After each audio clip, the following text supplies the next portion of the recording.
Hello, this is Alex Calvo Garcia. You're listening to the Iron Hour podcast. Hello and welcome once again to another episode of the Iron Hour podcast. I am your host, Barra. We are sponsored by Best Blanks Wholesale. Is that right, Gaz? It is. Close enough? Good enough? It'll do. Yeah, listen, that is our motto on this podcast. It'll do. An action-packed episode coming up today, lots to get through. We'll review the Kings Lynn game at home on New Year's Day. Lots to get through on that fantastic result. And one negative, which I'm sure will be a big talking point for my panelists today. We have our spy in the camp. We're joined this week by Will Grasshoff from Brackley Town FC. He's the commercial and sponsorship manager. We'll then preview the Brackley Town game. And if I remember, I will get our score predictions from our panel. That's one thing I'm always forgetting. And we'll finish off with our hero, idiot, and moment of the week. I'm pleased to say I'm joined by two of my regular panelists today. First up is Mr. Max Bell. Grassoff, was that the name of the chap? Yes. It sounds like something straight out of the Karate Kid. I asked him the nationality, the heritage of his name.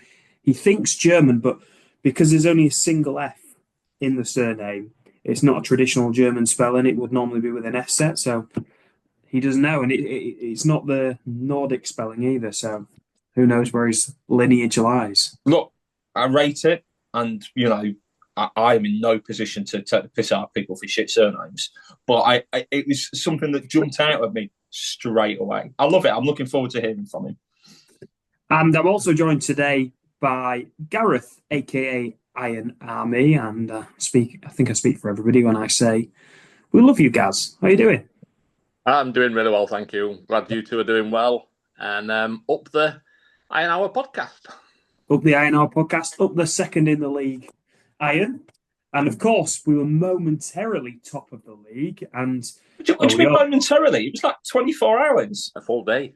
It's fantastic, wasn't it? It was a big moment, a 24-hour moment. So, look, we were temporarily top of the league, and, such optimism and positive and energy around Swanford Park at full time. Max, a total performance, certainly in the first half. Yeah, it was. It was the best, certainly the best 45 minutes of the season, I think. And I can remember turning around to my dad at half time and thought, when was the last time we actually were genuinely roared off at half time? Think of how many sort of Jekyll and Hyde performances we've had.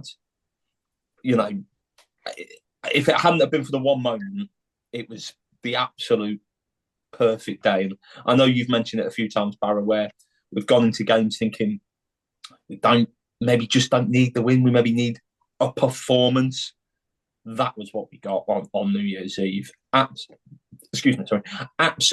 perfect way to end the year on the pitch. It was excellent. It was just terrific. Interesting thoughts there. I mean, Gareth, I don't know if I'm being a little bit negative here, but I thought, look, what happened in the second half? Was it a controlled professional performance where we saw the game out, or did we get lucky that they didn't score? Well, they hit the post, didn't they? But I think it was a good performance in the second half. We were 3-0 up. We didn't need to do any more, really, other than just see the game out, just manage the game. The substitutions helped in that as well. And I just thought it was a good performance all round for the full 90. The first 45 were all attacking, just going forward like we've never seen before. It reminded me of the beginning of the season, games at the beginning of the season. It was just, and everybody was up for it. Everybody was up for it. Even the crowd were getting involved, and, the atmosphere of the crowd was the best in a long time, I'll be honest. Yeah, it was good, wasn't it? And then the second 45, it was just, we're 3 up. Do we go for more goals and leave ourselves open, or do we just, do what we've got to do, see the game out and finish 3-0? And that's what we did. I thought it was a good performance for the full 90. Yeah, I think Gaz is on the money there, really, just because it's one thing if we try and manage the second half and it's only 1-0, but actually when you're 3-0, and you know that the Kings Lynn are in the playoffs for a reason. They're going to improve after half time by default, and we could have had another goal or two on the break. I thought the substitutions were the right ones at the right stages of the game, particularly with the Brackley game coming up, and you don't want to run the risk of players getting injured unnecessarily. I mean, the only time actually where I thought Kings Lynn were maybe a bit unlucky was at 2-0, where I thought they should have had a penalty. Yeah. I thought it was a penalty live. I thought Clunan clipped him. I would have, if it had been the other way around, I'd have wanted it. And I've since genuinely, I watched Gareth's vlog back especially, so I thought, better angle from behind it. I've watched that back, and I think it's a penalty. Maybe that could have changed the game. Kings Lynn get it back to 2-1. It's a bit tighter. Their players maybe get a bit more self-belief. But look, that's football. We've been on the wrong end of that. I'm still not totally convinced about our disallowed goal. So maybe it was a decision either way, Barry. I don't know. Did it? I mean, you were sat down the side, Barry. Did it look like a penalty to you? You'd have had a good view. I was taking my youngest to the toilet. I just... Yeah, go on. You're going to say about the handball. It was a definite handball. No, wait. So I'm going to say about the handball. I was going to say about the penalty. I spoke to Adam Lakeland after the game, and he said himself he thought it was a penalty all day long. And he said if we get the penalty and that goes in, it changes the whole complex of the game, a bit like Max was saying just then. He was adamant it was a penalty. He was on the sideline. I think he's in the vlog, just remonstrating with the referee. Started with a fourth and moved on to the referee. How he didn't get booked, I don't know. But yeah, he was certain it was a penalty. And, he was just saying it was one of them days where they got nothing. He said if you get that before half time, changes the whole game. Gaz makes a really good point. Sorry, Barry. Gaz makes a really good point about him not getting booked. I sometimes wonder when I see players and staff not get booked for dissent, if that's due a little voice in the back of the referee's mind is there thinking, "Oh, maybe I fucked up there."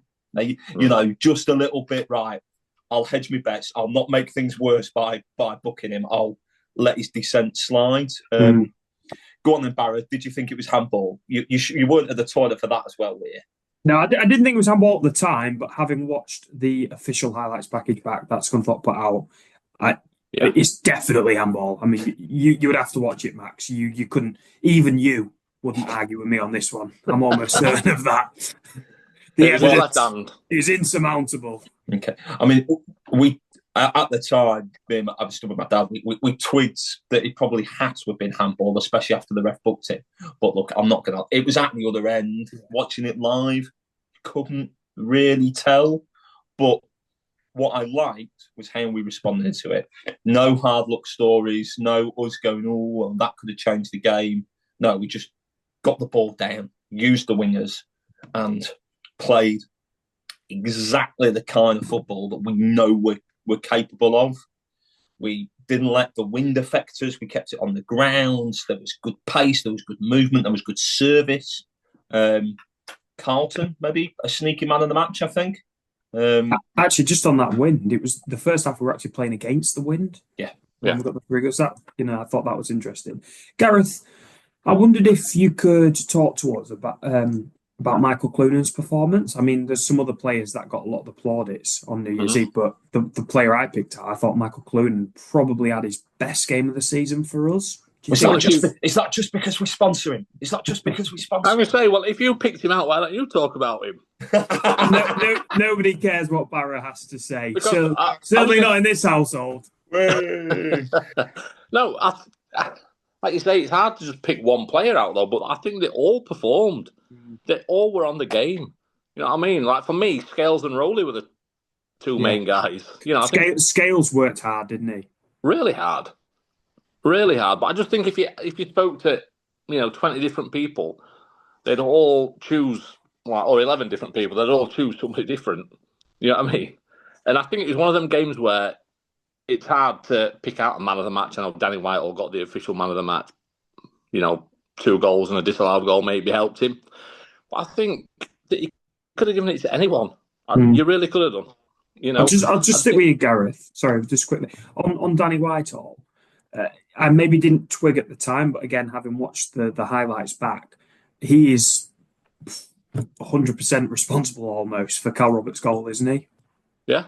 Yeah, that block that block that he pulled off, worked a treat. It left Roberts in space. He was able to, run to the ball, needed to be where he needed to be, all because of that block. And I'm sure that from now on, the linesmen and referees will possibly be looking for that block again and pulling him up on it, possibly, or anyone else for that matter, if the same thing happens again. But at the time it worked. And did I hear that one of the players say that it was only decided like an hour before the game? Yeah, Roberts, I think, didn't he? Put up on his Insta that it wasn't a training ground routine. But said in his interview post-match that Scully came up with it on the morning of. Yeah, which if that's the case, it's amazing. It's really good work. But to me, it looked like it was worked on the training ground. I thought all the corners looked good. There was lots more movement in them. Yeah. Players peeling away and running into space on the corners. I just thought, I thought to myself, they've been at these in training, but maybe they haven't been. Maybe it was just a last hour thing. Yeah, what Butts said was that they'd noticed on the video analysis that they were leaving 3 men up to defend a corner. So, yeah. Over to you, Max. Well, just before I make the point, I was going to say they did do that during the games, but I noticed 3 or 4 times in the first half, we went man-to-man with a 1-2-3, but then our left-sided defender then immediately ran 25, 30 yards to drag that player with him, even if we weren't then using him or using that space. That happens so often. I thought, that's clearly an interesting thing, because I actually, in a way, I think more sides should leave more men up from corners. I've always been a believer that it's an underused tactic. But just on the corners, I was just gonna go. I've never slacked off short corners. I've never said to anyone who'll listen that I hate them, that we never score from them. Always been a big fan. Thought just total confidence in them. He says as my nose starts to grow. I can't be the only one. Surely not. Now, Max, I'll just stick with you. Last week, Gareth and I both talked actually about the Peterborough Sports game and how we both observed that our wingers, then it was Harris and Carlton, were kind of interchanging. And it was, it would be wrong to say Carlton was playing on the left, Harris was playing on the right. They were often swapping.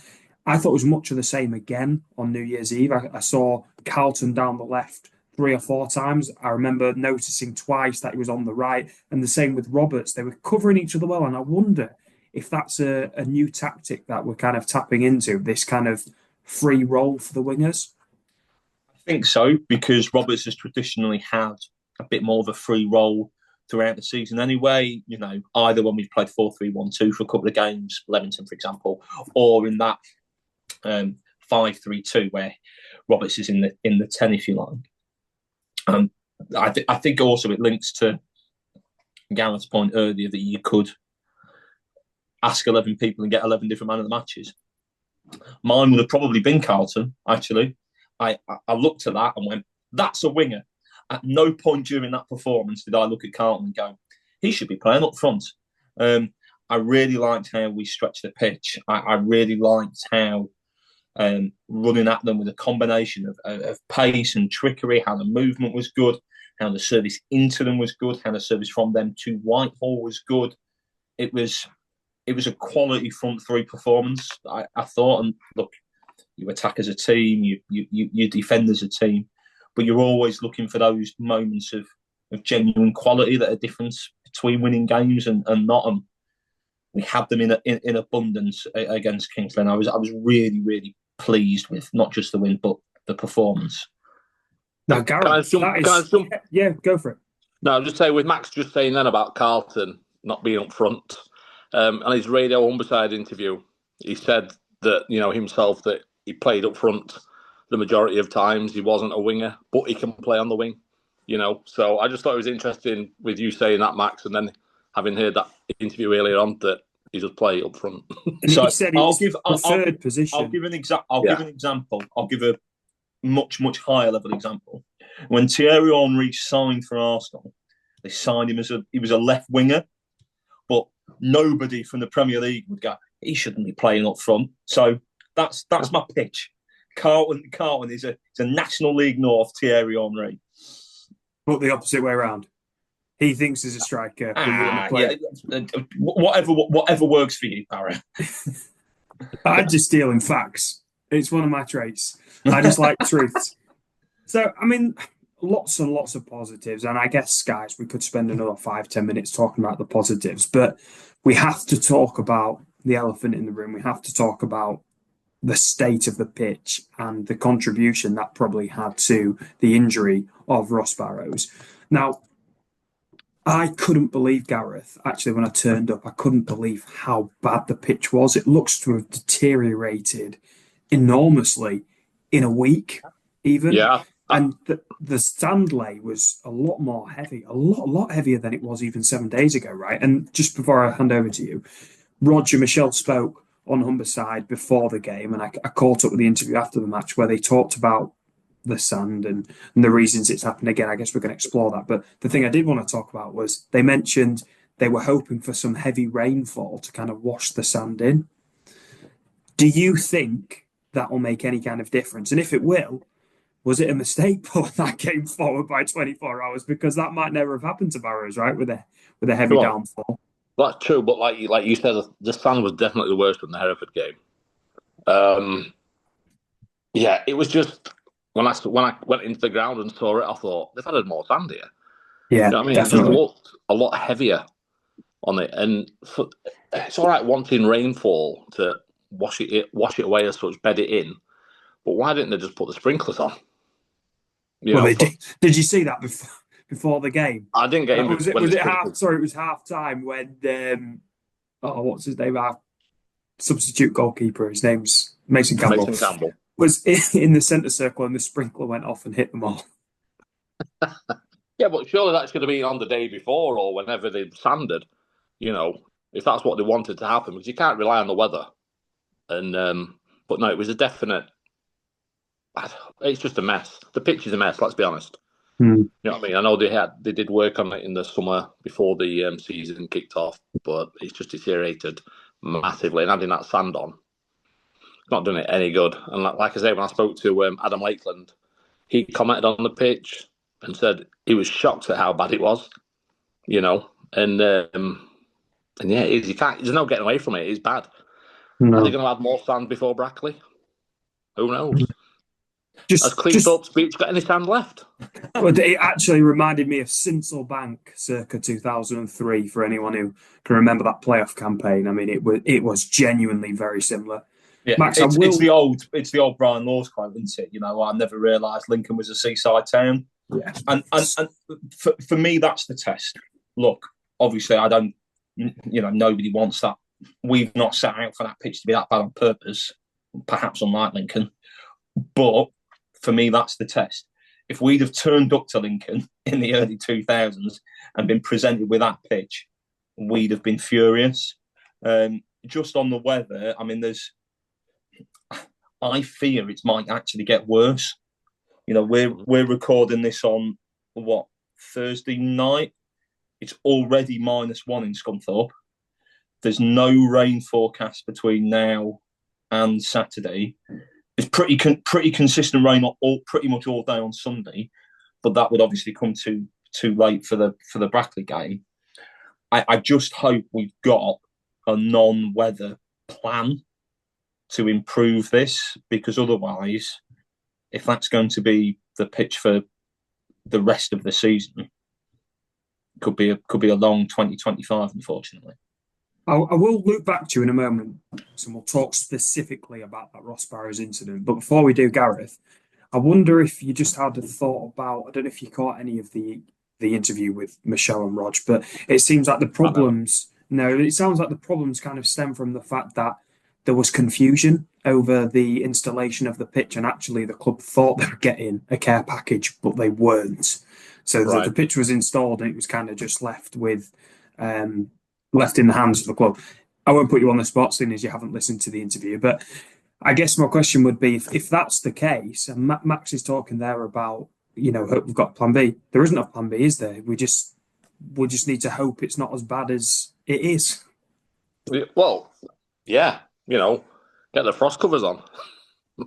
Maybe level that sand out as well, because in place it looks a bit more raised than other places on the pitch as well. I think I sent you a message earlier, or put in a message about I was expecting a first aider in the front row, washing somebody's eyes out because of the amount of sand that was on the pitch. It's just it just needs leveling off, and hopefully, like I say, the frost covers are down so it don't freeze or anything.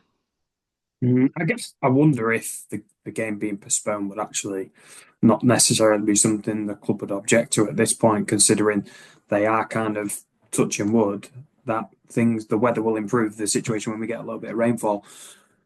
Max, let's talk about that Ross Barrows injury then.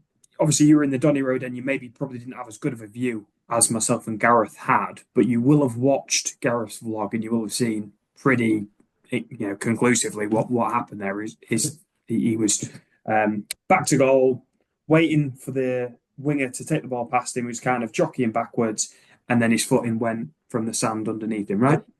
Yeah, and to be honest, actually, because there weren't really many other players around the incident, I feel like pretty much everybody in the ground had a decent view, actually. Straight away, as soon as Barrows went down, I think anyone who's played football or watched enough football, straight away the thought was, he's done his knee there. Because you think of either when the pitch is very sandy, or sometimes you see it when the pitch is very muddy as well, where it's their standing leg, they go to turn, but it just jars, there's no give. And, you actually, you saw the reaction of the Kings Lynn player who sort of almost paused and turned around to see what's happened. And, I don't blame him for playing on the tour. I'd want the Scunthorpe player to do that in that area of the pitch. Especially considering it's Scunthorpe's pitch. Yeah, and it's 2-0. Like, it's not 0-0. You're not 30 seconds into the game. Like as you say, I did watch Gareth's vlog back, and it confirmed it. I know you were sat at that end of the. It was right in front of me. It was level, and it was it'd be a few years ago now, but I remember playing an 11-a-side game in Oxford, and funnily enough, it was our right back as well, Manuel, did almost exactly the same thing. And straight away, when somebody's done that, it's just awful. And, I hear there was, Gareth will have obviously definitely seen, but I know there was Barrows back out sat on the subs bench in the second half. I didn't see him on the subs bench. I saw him at the end of the game in a knee brace and crutches. So, look, I'm sure the club will update us, but yeah, it's not good. And look, I'm not a physiotherapist. I wouldn't want to say that X or Y factor. Well, he's not going to be playing before spring, is he? No. But I'm just thinking in terms of the pitch and the likelihood for that incident to be higher risk because of the nature of some of the patches on the pitch. Okay, I'm going to give him my opinion. He slipped on the sand. Like, there's just no getting away from it. I saw it with my own eyes. Unless you show me video evidence to the contrary, he slipped on the sand. It was right in front of me. Can I just go back to Max's friend playing football? Manuel. Was it called Manuel? Yeah. And when it happened, it was called Man Not Very Well. There's your dad joke for the night. I thought for a minute, hang on, it's just going to be like a Faulty Towers thing. No. The plates went flying. Just a faulty joke. Ladies and gentlemen, follows it up with a left jab, then goes in with a right hander. Look, on a more serious note, I do agree with you, Barra. I'm just thinking in terms of, preventing or reducing the likelihood of something like that happening again is an extra incentive for us to get the pitch sorted as much as we possibly can. And I know that the finances are a factor, but look, he was our only out-and-out right back. We're now in a situation where we might need to go and sign a right back. We will have to. Like, there's no look, and I said this on BBC Radio Humberside earlier on. There's no maybe about it. You could get away with Scales or Kelly or Brogan dropping in and doing a job for 3 or 4, 5 games at a push. Not for 22. Not for 22 games. If he's not going to play for the rest of the season, or at least for the next 10, 12 games, you need a right back, and you need one pronto. And I like how you said 22 and not 24 or 25. No playoffs, baby, not for us. Exactly. Well, no. Well, but the thing is, as well, though, we don't know exactly what he's done to his knee. Yeah.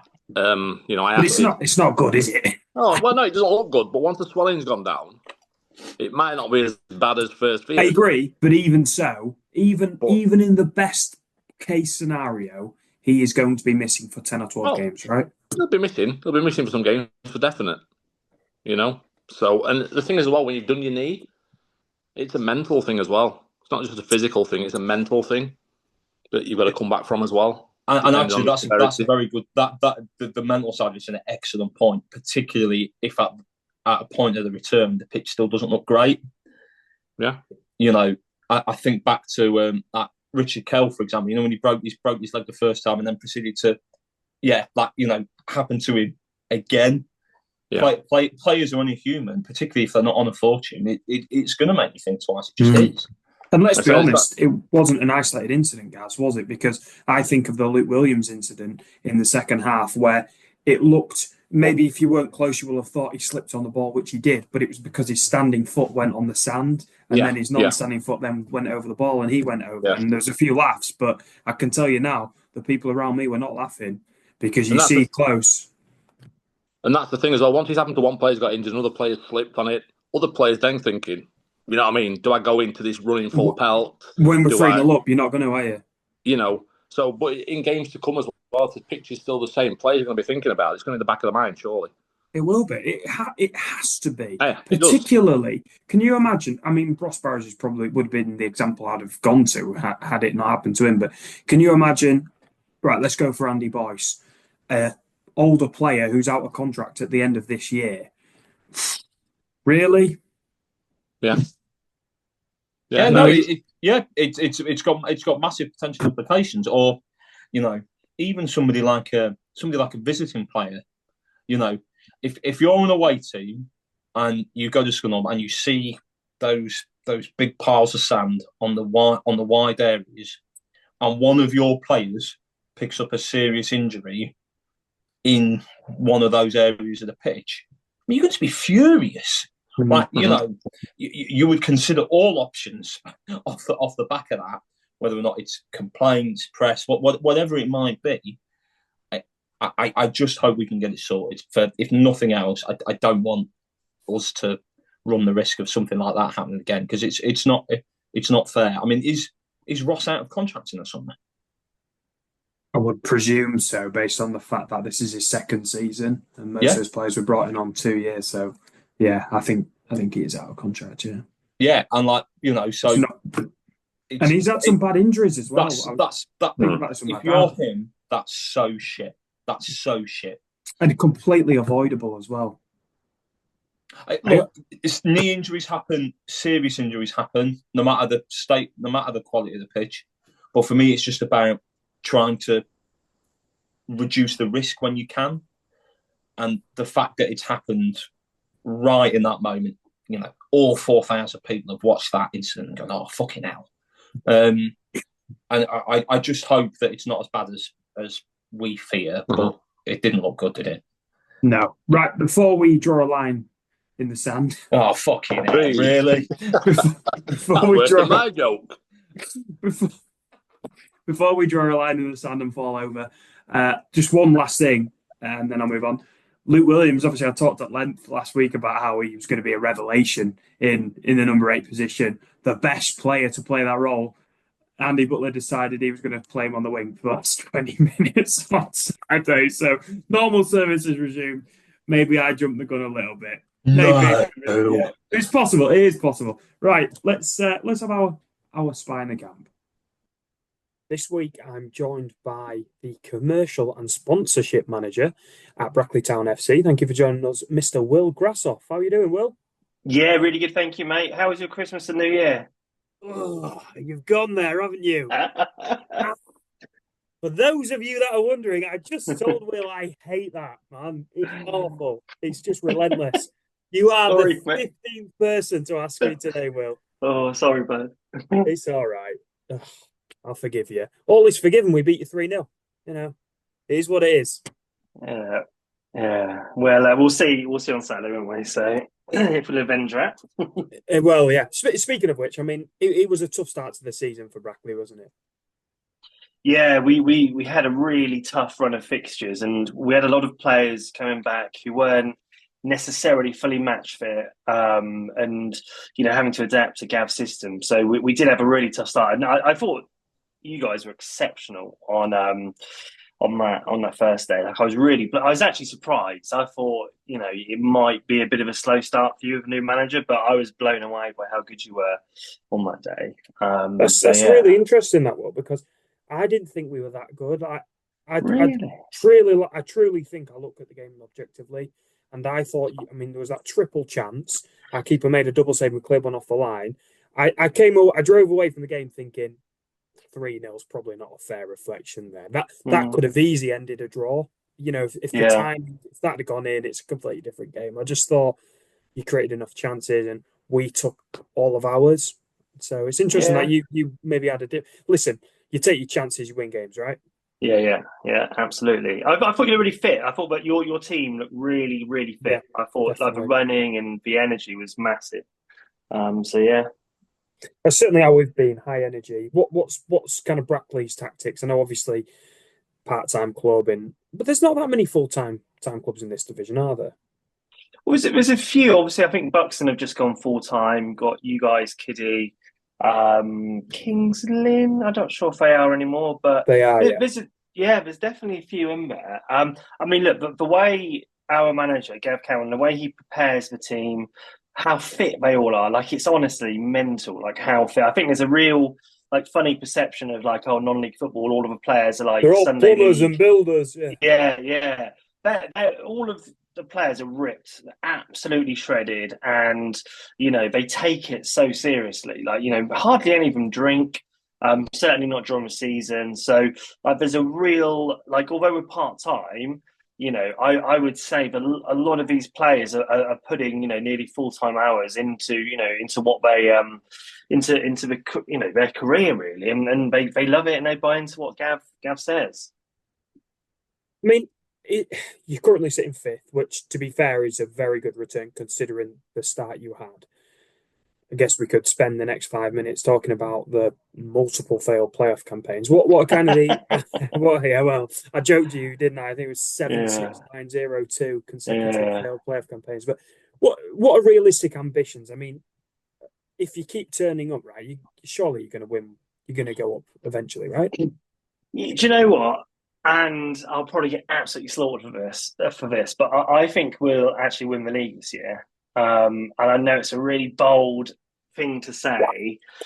Yeah, I know, right? But we've had huge amounts of injuries this year. Like we have been so unlucky with injuries. Now, a lot of these players are coming back in January and February. And these are key players who are going to have a real, they can be like new signings. And I just think so. Scott Pollock, when he's fit, he's unbelievable. Like he is so good. And if he was fit all the time, he'd be playing league football unquestionably. But we've had players come in who've done a really really solid job and kind of helped us over these last 2 or 3 months. But I just feel as though, and we see it every year, there's usually a team after Christmas goes on a run, has lots of momentum, and then kind of goes on to win it. And despite having a really, really difficult January, which we've got some very tough fixtures, I think if we come through that with kind of, 10, 12 points, with all those players coming back, we will be in a really good position to go on and win it. Because there isn't a team this year that have, Tamworth did it to a certain extent last year, but have really kind of been really consistent and kind of good. So I think finally, because let's face it, we're never going to get through the playoffs. We just need to forget that. We need to win the league if we're going to go up. So I'm hoping this is the year we actually do it. I mean, yeah, Scunny have been the epitome of inconsistency. We had a fantastic 7-game run, a 10-game slump, and we've recovered it with another 7-game run. And if we are to have serious ambitions and aspirations of going up automatically, which we probably do have ambitions. I'm not saying we will go up, but that's certainly a target. We can't afford to have another 10-game slump. We can't afford to have another 5-6 game slump. It has to be more than 2 points per game here on out. And look, that's where I think it's going to be tough, right? It's going to be tough for anyone. Looking ahead to Saturday then. Brackley obviously coming off the back of a very, very impressive 2-0 win away at Oxford City on New Year's Day.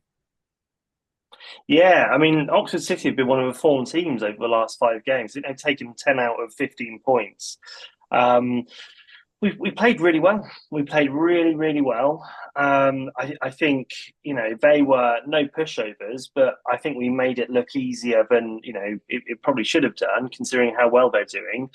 I feel as though we've been better away from home this year. And I know you guys haven't been the best at home. And I think you're not very good on Saturdays either. I think I was looking at stats that you've only won 2 or 3 Saturday games this year, which is wild. So hopefully, us being better away, you being not so good at home, and it being a Saturday, but we can do it. But it's going to be mega mega hard, and obviously the Attis Arena is such a intimidating place to go to, really. It's an incredible ground for this level. I absolutely love it. When we went up there last year, it's just such a great old school ground. It's going to be tough for the players, all your fans behind them. So yeah. I'm just trying to have a quick look at the table. I'm thinking, we beat Marine at home on a Saturday, and honestly, since then, I don't know that we've won a game at home on a Saturday since then. That game against Marine, lots of draws, was the second game of the season. So you're talking 17th of August. I mean, we really, I mean, I was hoping you hadn't picked up on it, but we certainly do struggle on a Saturday at home. But the other side of the coin, of course, Will, is we're 7 unbeaten. And I tell you now, that performance against Kings Lynn on New Year's Eve was very impressive. Yeah. Well, we played them. Sorry, just one thing. Kings Lynn, obviously the team that beat you in recent weeks. I was going to say that I was massively impressed with them when they beat us. But I think that's one of the great things about this league, how topsy-turvy it is. It would be just so typical for us to go and beat you, 2 or 3-0, having lost to Kings Lynn and then you beating Kings Lynn. I just think it's that kind of league where, on the day, anyone can beat anyone. And, if some of, our stronger players play to their full potential, then we can beat anyone in this division, home or away. So, yeah. And tactically, what kind of team are Brackley? Can we expect they're going to turn up and give us a real good game, toe-to-toe, free-flowing football, or will it be what we've seen from the likes of Alfreton this season, where they turn up, get 10 men behind the ball and really look to frustrate and make things really hard for us? Yeah, we'll go at you. So there won't be the formation we play is 3. It's 3-4-3 with a bit of fluidity around that. Yeah. But we play 3 centre backs and then 2 wing backs. But the wing backs they must be inverted then, are they, with the 4? Yeah, exactly. They're very attacking. So Matt Lowe and Ricardo Calder, Ricky's one of the people who've come back from injury. It's having a new player. But they're very good. And then, up front or in attack, we'll probably have, hopefully, Miracle Okafor playing. So he's on loan from Tamworth. Very, very, very good. Yes. Big, powerful striker who just bullies defenders. He's just barges them off. So him and Connor Hall, hopefully up front with Morgan Roberts. So you could expect a lot of, kind of fast pace running at your defence, balls into the box. Connor Hall's such a poacher. He's just the best finisher I've ever seen live. He scores goals. You think, how have you done that? So I would definitely say you can expect a good game where, we will go toe to toe with you. And hopefully it's hugely entertaining for everyone there. I think it will be, because, Gav he's very astute. They'll have been watching how you play for weeks and weeks, and they'll have been refining their tactics and identifying weaknesses. So, I think the only thing he'll be worried about is the state of your pitch, and whether the sides will make it a lot more difficult for us to attack down there. So yeah. I wondered actually if fans had picked up on that. Fans from other clubs had picked up on the state of the pitch. I mean, the board came out on New Year's Eve to kind of explain the situation and was saying that they were hoping that some heavy rainfall, which has come over the last couple of days, would wash the sand in. Yeah. And Ross Barrows, our right back, got injured on New Year's Eve. I saw that. Yeah, He slipped on the sand. I mean, there's just no getting away from it. That's exactly what happened. It happened right in front of me. I don't think the club would deny that was the case, but they just can't deny it. There was over 4,000 people in attendance. He slipped on the sand. Like, that's what happened. yeah. So, I mean, do you think that'll come into any kind of like tactical setup? Do you think they'll look to try and play a little bit narrow and avoid those areas? Potentially, but that is the level of detail that kind of Gav prepares his team for. So, they don't leave any kind of stone unturned. And in this league, there's so many people with plastic pitches and 4G pitches, and that completely changes how you play. And to be honest, as someone who hasn't played football at an amazing level, but has gone from grass to, 4G, there is a real difference. It was a tangible difference. So I feel as though that's something that will be on their radar. And, I'm sure they will, think of solutions to that in case the areas that, our wingers or whatnot, or our wing backs would, typically run in, if they're boggy and sandy, I'm sure we'll probably do something different, which I, as fans, I love, because it's great to have a manager who takes it that seriously. We had Roger Johnson before, who, I don't think he was as professional as Gav is, and it's such a nice, welcome change to have someone like Gav in charge. And finally, then, Will, hit us up with a score prediction for the weekend. 1-0 to Brackley. And I think it will be a Shane Byrne penalty in the 85th minute. Are you like some kind of time traveler? What's going on? That's very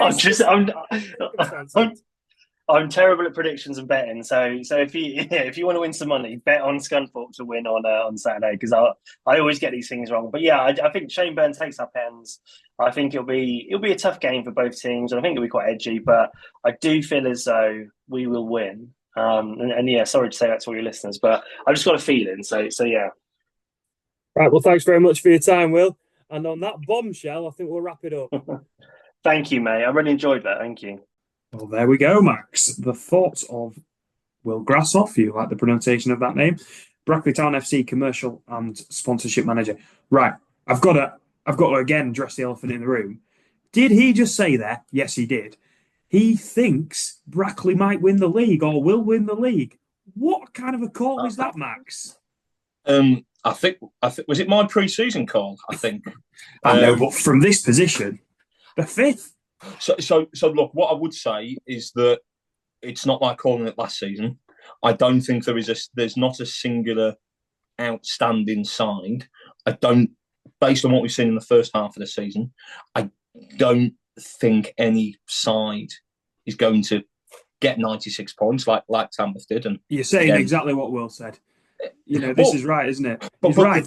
Those foundational facts are true, and I just think, look, he's the Brackley commercial director. What do we expect him to say? And also, is there 7 times in the last 8 years they've gone out in the playoffs? So I think from their perspective, you're going to be praying you win the bloody league, aren't you? Well, exactly, Gareth. I don't blame him for saying that. I'd probably say the same in his shoes. Gareth, I know he's had a few drinks at Oxford on New Year's Day, so I think it was still the drink speaking. It might well be. I mean, obviously, Max touched on it there, but he spoke about those failed playoff campaigns, and the feeling with Brackley Town fans, it probably would be, wouldn't it? Is they need to win the league otherwise, because then they think they're never going to go up in the playoffs, right, guys? Well, yeah, it's just a mindset thing, that, isn't it? Yeah. Getting the playoffs, it's like, not again. The fans have got to be thinking it as well. So it's probably just a mindset now. They'll want to go up automatically. Of course they will.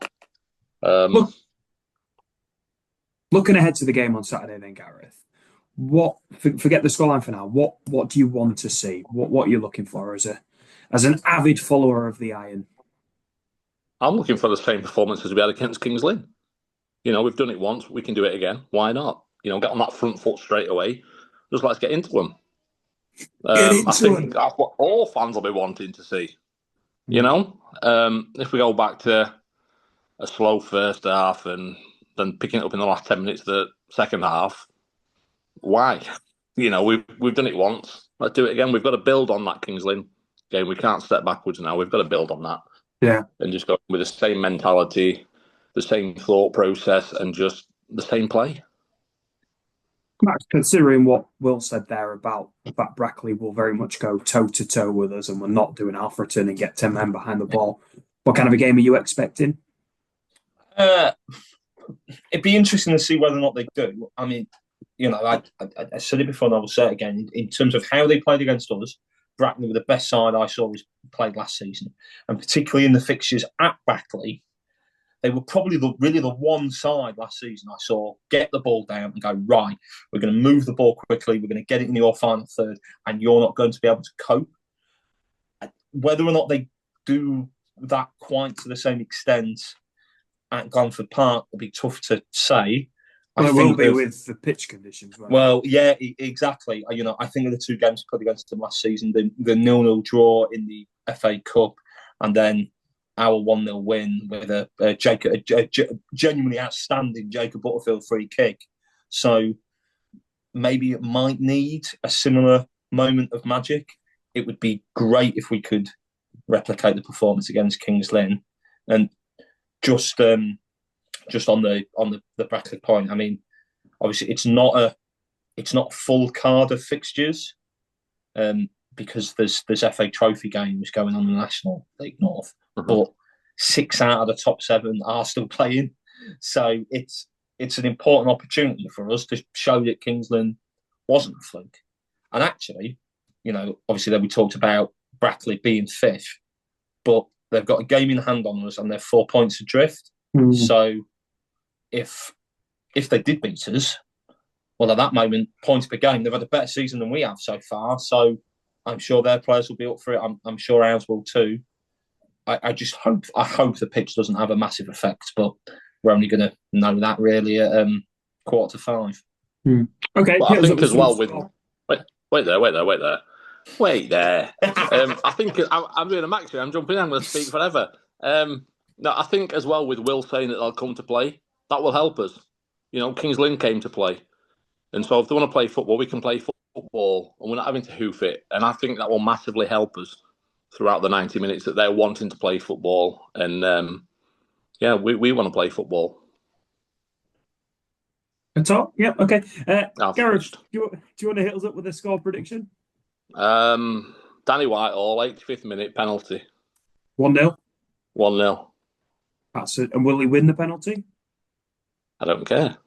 As long as he scores it, that's the main thing. So will he still be on the pitch? I was going to say, so you're saying Whitehall's a sub then? Well, I'm not saying he's going to be a sub. He might get subbed off. When's he going to be on the pitch on 85 minutes if he starts? Exactly. Well, oh dear. No, I'm not going for that. Just because Will said about their player scoring the 85th minute penalty. I think 2-1. 2-1 to us. Yeah, 2-1 to us. No, I see what you did there. You blocked him off. I like it. Max, well, if I had to press you for a prediction, what would you say? I'll go for 1-1. Yeah, I could see Brackley defending better than Kings Lynn did actually. Maybe not being quite as expansive, and maybe them getting us on the break with an equaliser, something like that. Oh, that was sort of looking at your watch. Yeah, you like that 1-1. Just got to manage time. Yeah, I also think 1-0 for the record. Right, that draws a line under our preview of the Brackley Town game. So we've got just enough time for our hero, idiot, and moment of the week to finish us off. So, Gaz, kick us off. Who's your hero of the week? My hero of the week, now if you've watched the fan reaction video from Saturday, is Positivity Dave. That's all I know him as, or Dave.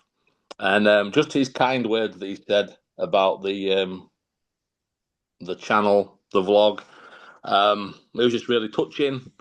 I think that, obviously I'm not going to be in the New Year's honours list, but it was just nice for him just to big it up really and just give me some. You're on a list, mate. Don't worry about that. Hey, only because you're next to me. So no, just the fans in general are my heroes of the week. It's just you get lots of praise, lots of positivity, and it's just nice, and it makes you want to keep doing it and going and pushing it forward. Well, positivity Positivity Day is a high benchmark. Max, how do you compete with that? It's funny Gareth mentions the New Year's honours list, actually, because my hero of the week is Sir Gareth Southgate. I don't care how unpopular it is, and I know there was a bit of mockery for, lost a final, gets United. Best England manager of my lifetime. Some people have got very, very fickle memories for how poor England were pre-Southgate, how long they'd underachieved with better players during the mid-2000s in particular. I was there in Cologne for the final group game after the 0-0 draw when he's getting absolute dog's abuse off a minority of England supporters. He just so outrageously undeserved, and if this is something that Gareth feels comfortable having, then he deserves it. I think of, I'm a big Southgate fan. He's brought England back to credibility at the top table of international football. It's no longer a joke when you say, I could see England going far in this tournament. I'm more than happy to call him Sir. Nice. Before I award the points, I would just like to say, obviously Becky's not here, but her heroes of the week would have been, and a big shout out to Charlie, and we think his dad was called Mark, but we're not quite sure. But certainly the young lad was called Charlie. Sat just behind me at the game on Saturday, sat next to Becky, and he said, listen to the INR podcast, which I was like, well, somebody's got to. But no, he spoke very kindly, and I said we'd give him a shout out. So you are my hero of the week, certainly in Becky's absence. But no points for that. But on the same... Just before you give Gareth a point, I just want to say, Charlie, if your dad's not called Mark, let us know. if he's called Darren or Keith. It was either Matt or Mark. Oh, okay. We love a good correction on the Iron Hour podcast. Well, there's plenty of that to go out, let me tell you. If Barrows got his name wrong, we absolutely want to know. The kid's called like Toby or something. Anyway, well, I'm tempted. I was about to say on that same note, I'm going to give the points to Gareth, but I've had a change of heart. Last minute, I'm going to give it to Max. I don't know what's going on. Last minute, so Gareth Southgate takes the points. So Gareth doesn't get the point, but a different Gareth does. Yeah, good one. Right, let's move on to idiot. Look, all right, the amount of rubbish dad jokes we've had, give me that at least. Jesus. Right, you can have it. Right. Let's have our idiot of the week then, Max.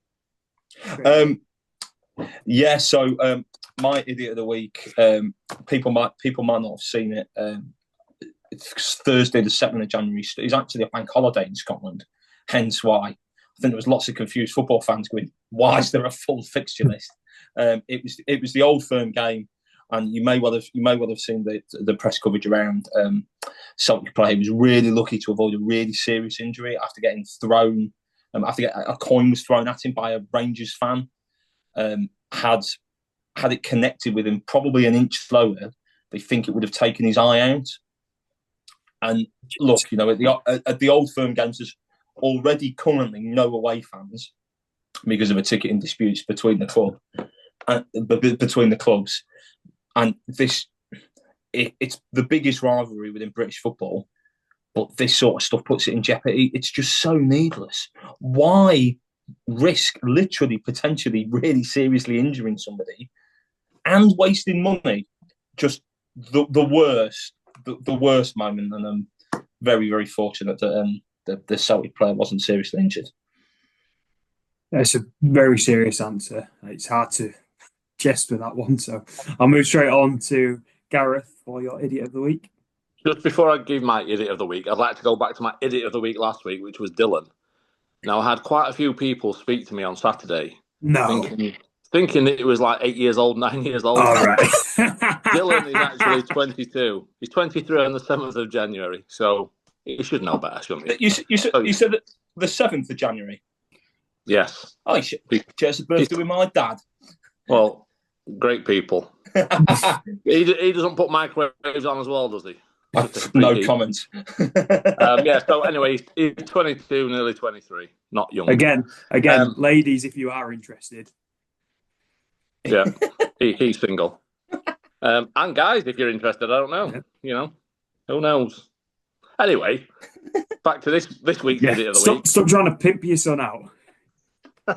If it gets him out of the house, I'm all for it. Well, yeah, true enough.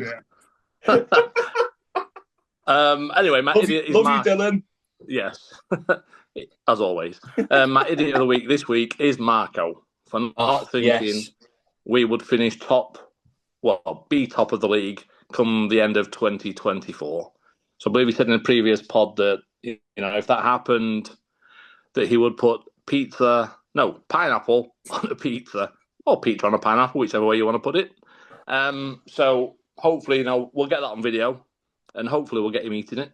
Who knows? But yeah, he's my idiot of the week. Great shout. That wins the points, I have to say. Absolutely. I cannot wait to see him eat a Hawaiian pizza. It's going to absolutely make my year. So it's all level going into the final stretch, and we'll have moment of the week. Max, kick us off then. What was your moment of the week? I mean, it's an easy choice, but for me, it was the obvious one. It was Ross Barrows' injury. Just one of those moments where you felt so sorry for the person. As we've said, we think he's out of contract in the summer. It's such a shit moment. I'm sure they would have done anyway, but given what's happened and the nature of it, I really, really do hope the club look after him. It might be a season over if the injury is anywhere near as bad as we fear. And I'm sure we all wish him a speedy and as healthy recovery as possible with these things, because it's not an easy injury to come back from. So best of luck to Ross, and I hope to see him back out on the pitch in a Scunny shirt soon. 100%. We would just like to echo that. The Iron Hour podcast sends Ross Barrows all our very best wishes on a speedy recovery, and we absolutely hope that we see you in a claret and blue shirt again this season. Gareth, what was your moment of the week? Anything different? Exactly the same, I'll be honest. So, I've got nothing to add to that. Just, it was exactly the same. Just hopefully, you recover well, mentally and physically. Absolutely. Once again, best wishes to Ross Barrows from everyone here on the Iron Hour podcast. Obviously, that means it's a draw. Max possibly gave a more compelling argument, but but it was also, I was first, so it was easy for me to talk. That's true. I love it. I love a good draw. Yeah. Well, there you go then. It levels all square here on the Iron Hour podcast. So let's see. I don't know. Should we turn up next week for the return fixture? Get him on an away leg, Gareth. Do you fancy him? Do I fancy him? You know what I mean. On an away game. Yeah, we'll go for it again next week. Yeah. Let's do it all over again. Let's play it back. Right, thank you for tuning in once again to the Iron Hour podcast. You've had another hour of absolute mental talk that makes absolutely no sense, but we thank you for tuning in regularly. I don't know what motivates you to do it, but something clearly does. So thank you from behalf of everybody here on the Iron Hour podcast. We hope you have a fantastic 2025, and let's hope it's a promotion winning season, a promotion winning year too. Up the Iron.